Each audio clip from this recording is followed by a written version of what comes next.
சோனம் வாக்சுக் அவர்கள் மருத்துவமனையில் அனுமதிக்கப்பட்டிருக்க நிலையில ஜந்தர் மந்தர்ல அந்த போராட்டத்தை தொடர்ந்து நடத்தி கொண்டிருக்கக்கூடிய காக்ரோச் கட்சியினுடைய நிறுவனர் அபிஜித் தீப்கே அவர்களுடைய முகத்துல மை வீசப்பட்டிருக்க சம்பவம் அதிர்ச்சியை ஏற்படுத்தியிருக்கு. அது தொடர்பான பரபரப்பான காட்சிகளை பார்த்துக்கிட்டு இருக்கோம்.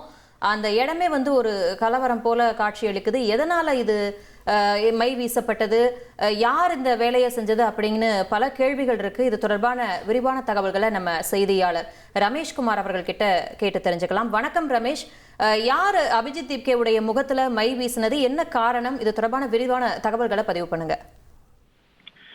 டெல்லி ஜந்தர் மந்தரில் உண்ணாவிரத போராட்டத்தில் ஈடுபட்டிருக்கக்கூடிய அபிஜித் தீப்கேவின் முகத்தில் பெண் ஒருவர் கருப்பு மை வீசிய நிகழ்வு பரபரப்பை ஏற்படுத்தி இருக்கிறது.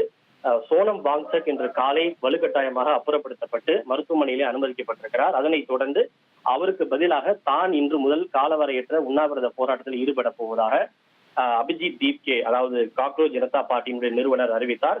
அவர் அங்க இருக்கக்கூடிய மேடையிலே உரையாற்றி கொண்டிருந்த போது அவருக்கு அருகே சென்ற ஒரு பெண்மணி அவருடைய முகத்தை நோக்கி கருப்பு மையை வீசினார். அப்போது அவருக்கு அருகில் இருந்த ஆதரவாளர்கள் இதனை பார்த்து அதிர்ச்சி அடைந்து அந்த பெண்ணை மடக்கி பிடிக்க முயன்றனர். சிலர் அந்த பெண்ணை தாக்கவும் முயன்றனர். இருப்பினும் அபிஜித் தீப்கே மற்றும் அவரோடு இருந்த ஒரு சிலர் அவர்களை விலக்கிவிட்டு அந்த பெண் மீது தாக்குதல் நடத்தாமல் பார்த்து கொண்டனர். அந்த பெண் யார் என்பது குறித்த முழுமையான விவரங்கள் இதுவரை வெளியாகவில்லை. அவர் ஏன் இப்படி செய்தார், அவர் அபிஜித் தீப்கேவுக்கு எதிரான நபரா என்பது குறித்த விவரங்கள்லாம் இன்னும் முழுமையாக வெளியாகவில்லை. ஒருவேளை அவர் காவல்துறையிடம் அவர் ஒப்படைக்கப்பட்டு அவர்கள் விசாரணை நடத்திய பிறகுதான் அந்த பெண் யார், எந்த பகுதியை சார்ந்தவர், ஒரு குறிப்பிட்ட அமைப்பை சேர்ந்தவரா, எதற்காக இப்படி மை வீசினார் என்பது தொடர்பான முழுமையான விவரங்கள் தெரிய வரும். இந்த நிகழ்வால் அந்த பகுதியிலே சிறிது நேரம் பரபரப்பு ஏற்பட்டது. நன்றி ரமேஷ்குமார், உங்களுடைய விரிவான தகவல்களுக்கு.